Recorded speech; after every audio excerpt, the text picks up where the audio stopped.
Yeah, you just give me the go-ahead. Go ahead. All right.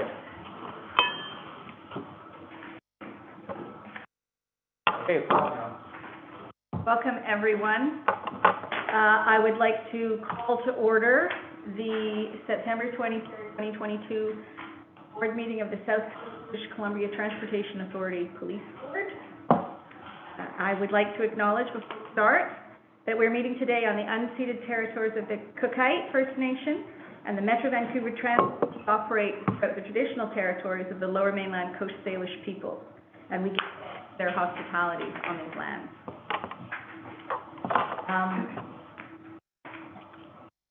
Then with the consent agenda, we have a number of items on the consent agenda, and I would like to ask if anyone would like to take any of those items out to remove them, talk about them separately. Yes? Good morning. Hi. H, K, and L? H, K, and L. I have something on H as well. Okay. Which one? On H as well? Yep. Okay. So if we could remove those three. Anybody else? Okay. Can I have I guess I should have called the motion to accept item 1 on the consent agenda? One. Minus 3, H, K, and L. Thank you. All in favor? Thank you. So we move on to item 1.3, items removed from the consent agenda. Shall we look at H first? H is the transit September 2020 to the TransLink board, which was in our package for information. Pick that up, George. Sure. It's just more a complimentary comment, having read through the material, and you know, it's 8 pages, and obviously going to the TransLink board. My thought after reading it was that if anybody ever had a question about the nature of what the chief and the leadership team do in the specialized force, this was a great opportunity for the TransLink board to be fully informed on the breadth and the scope, that thing that we always talk about related to value for money, and it's nice to see that the TransLink board is being informed, and I'm hopeful that maybe this kind of material also goes beyond the TransLink board. It goes to the mayor's council, or however the structure is, and anybody else. I know that a little bit later on we got the strategic plan piece, the update that Stephen will speak to. But again, it's just the breadth and depth is really significant when so many people still don't really know what transit police do. This is an example, and when you talk about mental health, issues with the community, the feeling of safety on the system and so on, I think it really drives it home. And I just want to make sure we just didn't skip over it as an item. Thank you. Okay. Did anybody else want to comment on that report? It was really fulsome. Yes, you had some comments. Yep, it's a great report, and I agree with George's comments. Like, excellent, really highlights all the amazing work that the transit police are doing. So, Dave, you and your team, nice work. I just had one comment or maybe a suggestion just on page 5 of that report. It kind of relates to item 3.1 as well, because it's a similar kind of table in item 3.1. But when we're looking at the Metro Vancouver Transit Police crime and safety statistics, I noticed that we have rates and then we went to raw numbers, which is fine. But in the first 3 lines in that table where you've got crimes against persons, crimes against property, and then other criminal codes, so your standard violent crime, property crime, OCC, you've got it for 100,000 boarded passengers, and then you're figuring out the percentage change, which is all fine, and I'm not suggesting change that, but one thing that would be helpful would to also include the gross number that we're dealing with, so we know the order of magnitude, because I don't know if that's 100 assaults or 10,000 assaults. You know what I'm saying? Yeah, oh no, absolutely, putting it in context, right? Yeah. Like, you know, 1 to 2 is 100%, right, increase in terms of it. So yeah, no, we can certainly do that. Okay, thank you. And just, if I could comment on George's, that report you've got is the public document that goes to the TransLink board next week when we present at the TransLink board meeting. So it's our report to the TransLink board, and then that package also goes to the mayor's council, right? So. Yeah, it's really good. It's nice and thorough, and it's good to get, it's always a good reminder to get the sort of the breadth of the information, so thank you. And the next item that we wanted to discuss was K, the chief's correspondence from the ABM, Director of Police Services. Do you want to talk about that too? All I wanted to do was actually wondering if we could have a motion, have you as chair sign a letter on behalf of the board stating to the officers that are named here, because they get the formal recognition around valor and then the meritorious service. But it would be nice, in my opinion, that we as a board congratulate all of them on a job well done in representing the organization beyond getting whatever it is in the way of an award. I think it gives the board to be well suited to do that for you as chair. Sure, I'm not opposed to that. Second. Okay, great. So Taryn, can we talk about that after and make sure that that happens? Thank you. And then there was another item to talk about, L. It was L. And I know I'm going to sound like, again, the cheerleader here, but I just think it's, this is this letter that is, was sent to you, Sheriff, from Mike Farnsworth.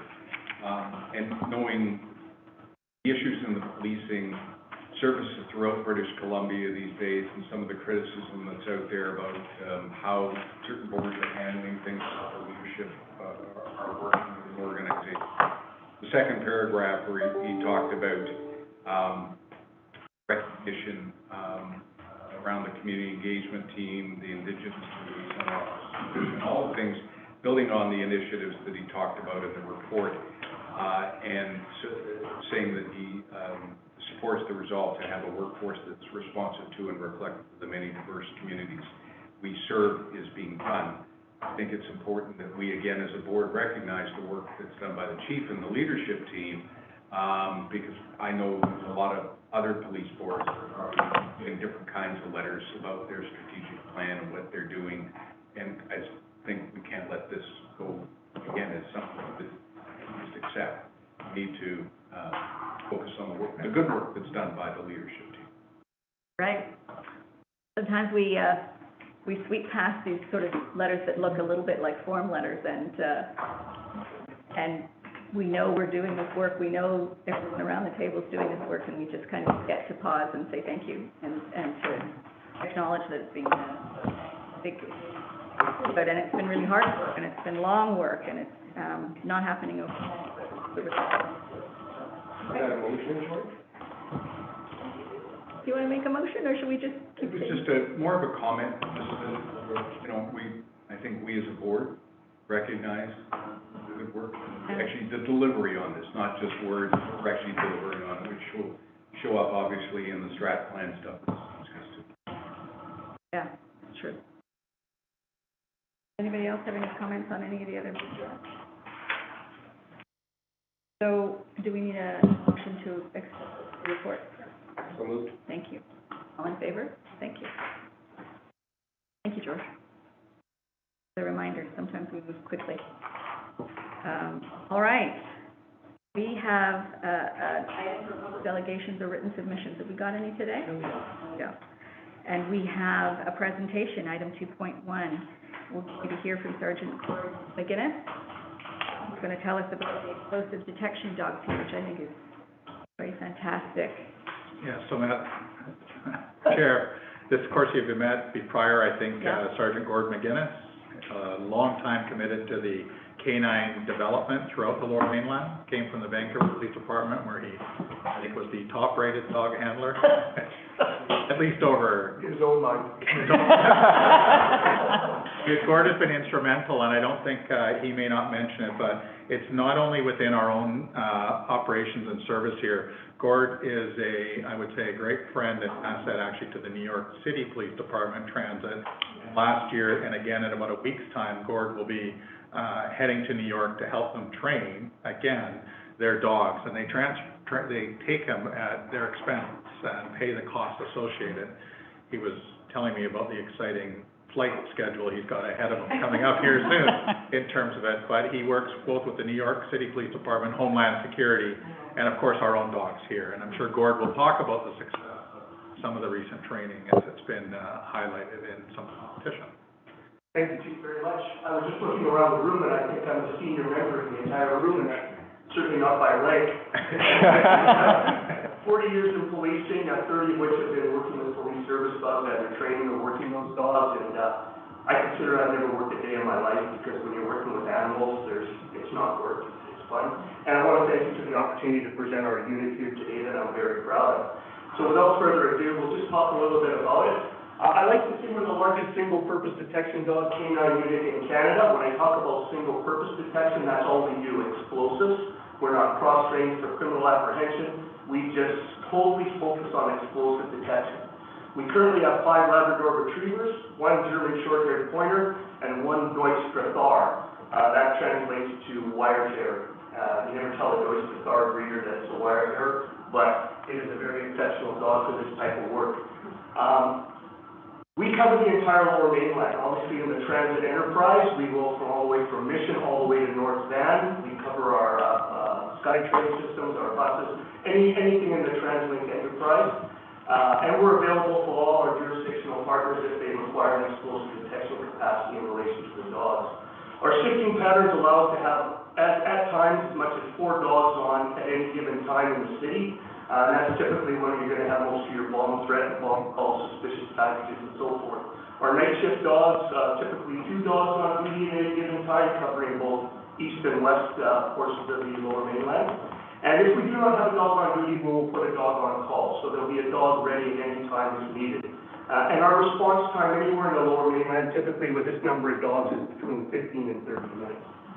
Our training is all done in-house by a certified trainer. It's a 12-week training course we put the dogs through. We take a green hand, when I say green, no experience, and a green dog. We put those 2 together over that 12-week course, and hopefully at the end of the day, they come out and they're trained to the requirements that are under our validation process. Our canines are imprinted on 25 explosive odors, and we also train for firearms and ammunition. And they must validate annually to the federal standard, which is, we basically follow the RCMP validation standard, and that's done after they've completed their training as well as once a year. And if they don't validate, they're pulled off the road until they do. We do a lot of scenario-based training. We learned this from our New York partners. A lot of our stuff is done right on the system, and I like to incorporate our STA, CLAs in our scenario-based training, so when the dogs actually do get a call, whether it's a suspicious package, or anything related to a bomb threat, everyone involved in that becomes part of it. They know standoff distances for explosives and so forth, and it just allows us to work together and let everyone know what our dogs' capabilities are out there. As mentioned, we have a lot of partners we work with. One of the ones we work with extensively is the Nypd Transit Bureau Canine Unit. They have 56 dog teams. I like to say they've been there, they've done that. They've been to all the major terrorist attacks. They know how to deploy dogs in an urban transit environment, and we've been very fortunate to build a relationship with them. I bring those trainers out here, they train with us, and as mentioned by the chief, I've been back there, this will be my 3rd time to train with them. We also have a really good partnership that we just fostered with the FBI. I talked about training on 25 different explosives. Those are basically military and commercial grade explosives. The funny part about that is they haven't been used in a major terrorist attack in the last 20 years, but we train on those and we become very proficient. The explosive of choice now is homemade explosive, basically the method of the bomb world. You can go into Home Depot, purchase all the ingredients and create a homemade explosive, and they're very volatile and they detonate very, very quickly. In order to get our dogs trained on these, the only place that will do it in Canada is the Ontario Forensic Science Lab. And I have to send all our dog teams out there once a year to imprint on 1 gram of this odor over a 2-day period. That costs my budget approximately $7,000. And it's not really good to be flying dogs across Canada all the time to do this. FBI, they sort of set the standard for this. We've got a relationship with the Seattle Bureau where they'll let us now come down to Bellingham, train quarterly with their dog teams. They bomb techs actually create this explosive. We can go to Bellingham now 4 times a year and train on this explosive for no cost whatsoever. So that's been a huge development that's just come forward. And thirdly, the Texas Tech University, the olfaction laboratory, Dr. Nathan Hall is a very good supporter of us. When we talk about bomb dog canine units, Working a dog is one aspect, knowing all about the explosives and everything else is the other side of it, and this is where they come in. We're very proud to say that we worked together with them last year on a project with our canine unit, and as a result of that work, we published a peer-reviewed paper in Animal Science Journal outlining generalization for explosives, basically large quantity of explosives. And this article is now in the journal and is available to canine handlers around the world. And it really sets us apart, showing that when we have a problem, we deal with it through science and we determine why those issues have resulted. And we continue, even on a text basis, when we have issues with explosives, we can go to them and they'll come right back to us. We also just fostered a relationship with the Canadian military. We've gone out and worked with them in the Columbia Valley, working with them in some of their maneuvers. They don't have canines in their infantry, so they really wanted to see what our dogs could do in relation to locating explosives. And conversely, we gave them some training in how to handcuff suspects and so forth. So it's sort of a mutual thing, and this is something we do every year now. The beauty of this is, they have large quantities of explosives which we need to get on, and we're allowed to do that with our dogs. So it's a very good relationship that we have. System resiliency is a big part of our work. All our handlers go out on the system daily. They're required to do up to 6 to 8 station sweeps a day. We clear areas for events that may be occurring, whether it be a Prime Minister visit or whatever. And we search for devices that are on the system that haven't been come to light by either STAs or CLAs. And the big part of this is a visual presence of our dogs on the system. A lot of people think they're drug dogs. We don't tell them otherwise. But the dogs are out there and people see them, and our members engage with them on a regular basis. We have training cards and that we hand out just to foster that relationship. When I say we're a single-purpose unit, I like to say we're a multifaceted canine unit. Our dogs are trained for static detection. What is static detection? I hide an explosive in this room, I send a dog and he searches and he finds it. We're also trained for vapor scent. This is an ability to locate explosives on moving targets. And finally, we're trained for firearms and ammunition. And rather than describe all these, I have some videos to show you how they actually work. So this is a static searching dog. This is our champion dog. We've hidden an explosive in this rack. The dog will look for that explosive. He'll give what's referred to as a final trained response, which is a sit. He's then given a verbal marker, and he comes back to the handler, and he's rewarded. The beauty of this training methodology that we use is with the marker operant conditioning training, we mark that behavior, the dog comes back to us. The old method that's still employed by a number of canine units around the world is walking up when the dog's alerted, throwing his reward toy at the source, and rewarding the dog there. The problem with that is we're now throwing balls at dogs. So this keeps the handler and the dog safe, brings him away from the threat.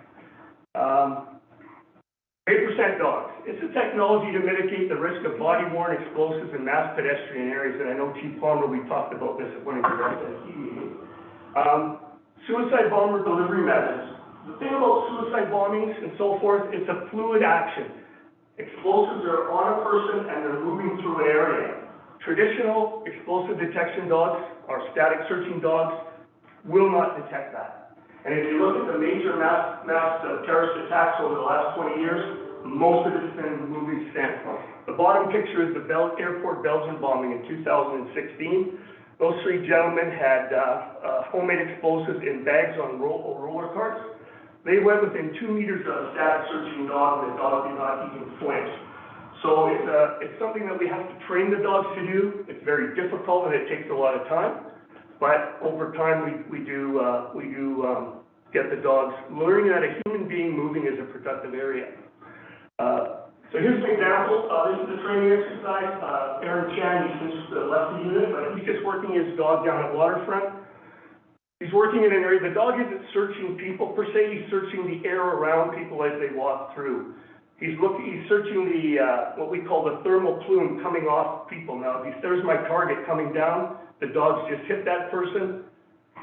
He's got 30 grams of ammonium nitrate on her, and the dog will pursue that person to target who the individual is. In a real-world situation, we wouldn't allow the dog to get that close, but this was in a training environment. Next slide.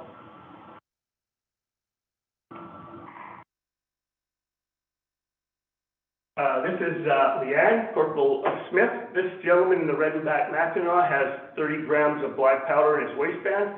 This is a really good example of how the dog is not searching people, but the air around them. So Leanne's off to the side here as he goes by. He gets by about 15 feet. Now, as the dog crosses his path into his wake, oh, Sorry. that's all right. Right one or? No, that's one.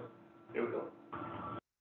Sorry about that. So as he passes through, the dog cuts across his wake, and I want you to watch the change of behavior in that dog. Dogs can pick up direction just based on odor. And as he passes by, Leanne cuts through his wake. The dog's immediate body change, now he's picking up direction. He pursues the direction. Unbeknownst to me, the fella doubled back, but the dog hit what we refer to as a negative and came back and targeted him as he walked through the area. And we're just dealing with minimal amounts of explosives. Okay, next slide. And this is just an example. This is Leanne again. We've got a small corridor, and this is where we typically work the dogs, and the dog's just smelling the air around. The gentleman in the red jacket is the target, and the dog sources him out and sticks with him through all that group of people. This allows us to work these dogs at major events, fireworks and so forth. We just worked them during the fireworks down at Waterfront doing this deployment model. Next, please.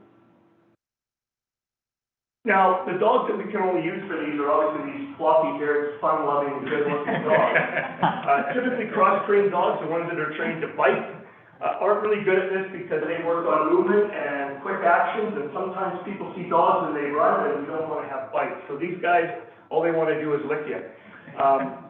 The whole idea is to have the dog, the pedestrians pass through the dogs and not run away from them, so we find that these are the best for that, single-purpose dogs. Okay.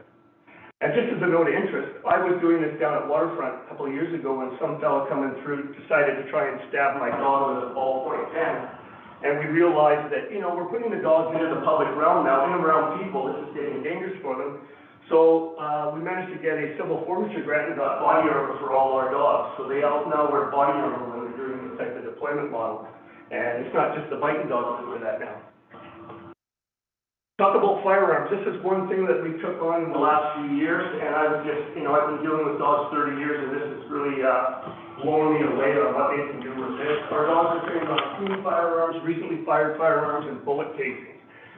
If you want to see that video, this is an example of our dog searching for a firearm that's been discarded in a bush.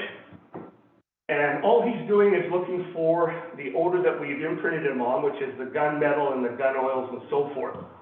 If the gun has been recently fired, he's going to have percussive powders in there that the dog's going to pick up as well. But the handler just allows the dog to work. Typically, we'll work him online when there's people around or in an area that he may run out into traffic and so forth. And some handlers work them just to control him. So he's just running that bush line, looking for that odor.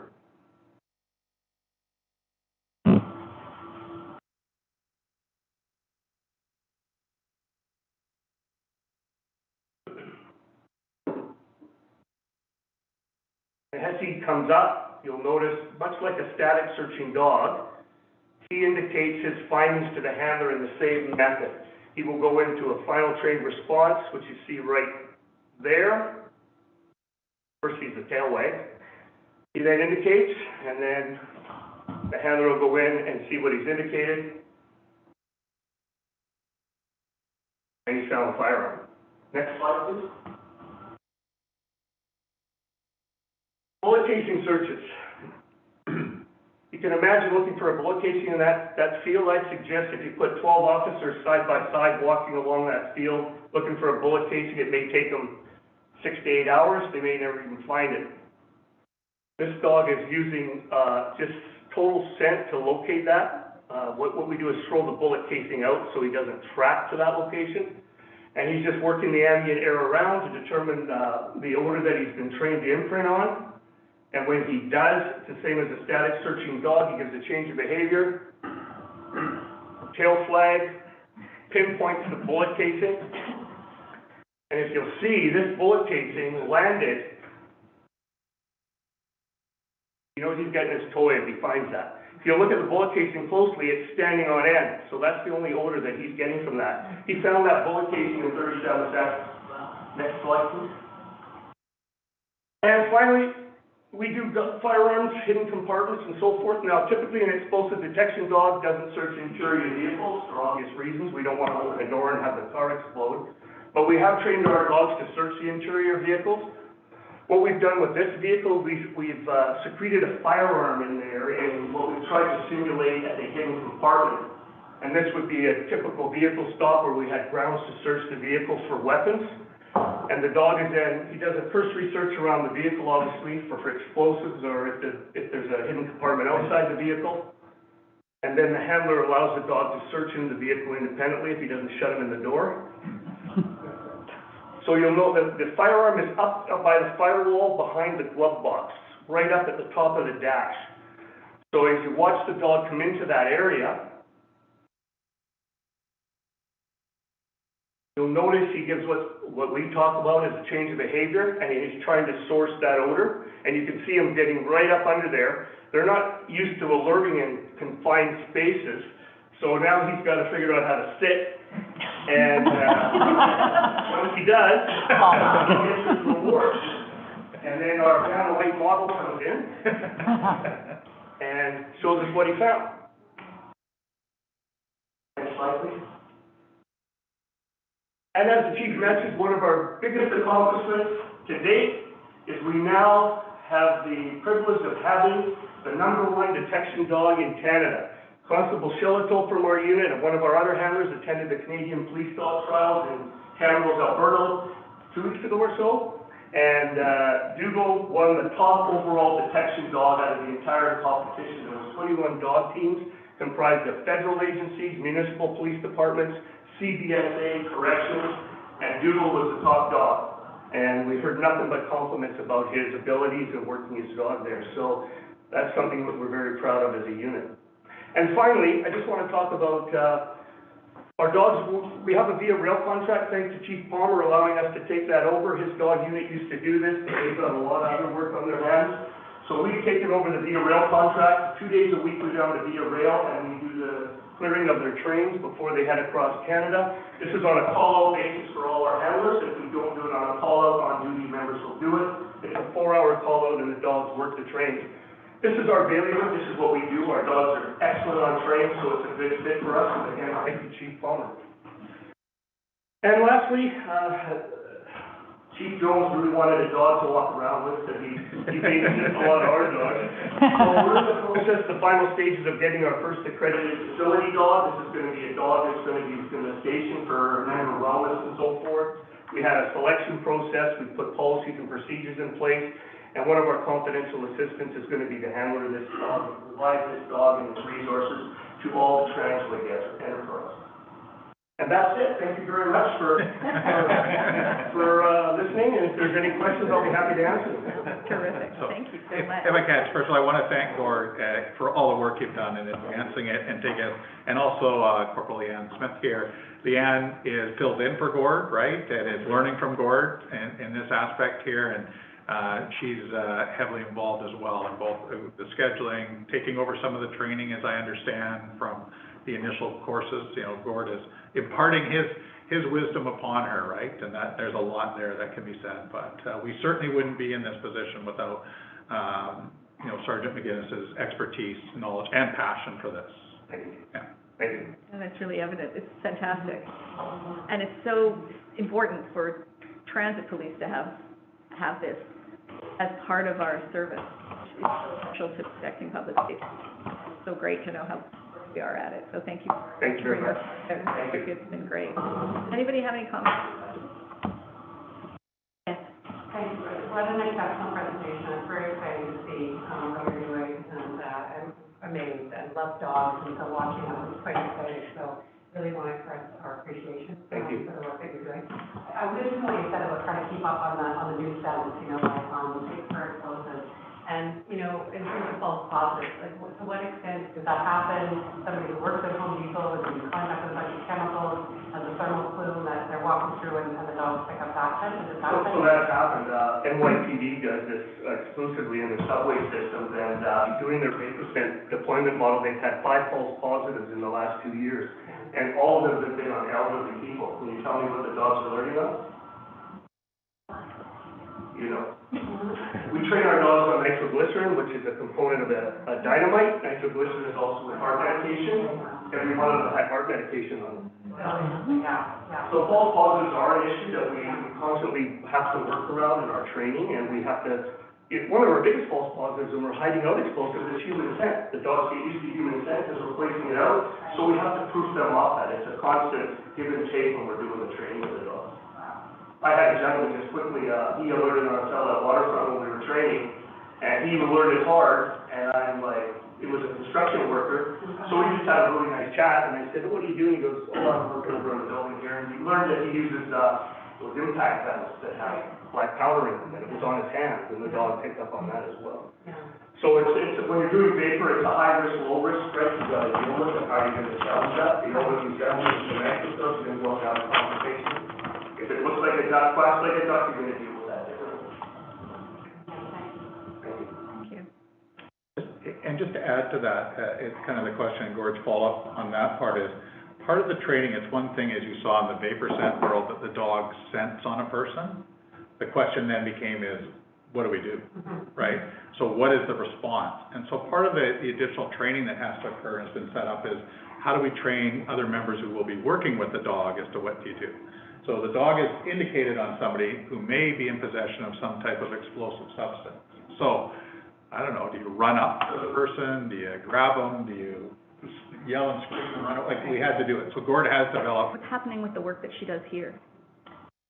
We're in the, I mean, we have an active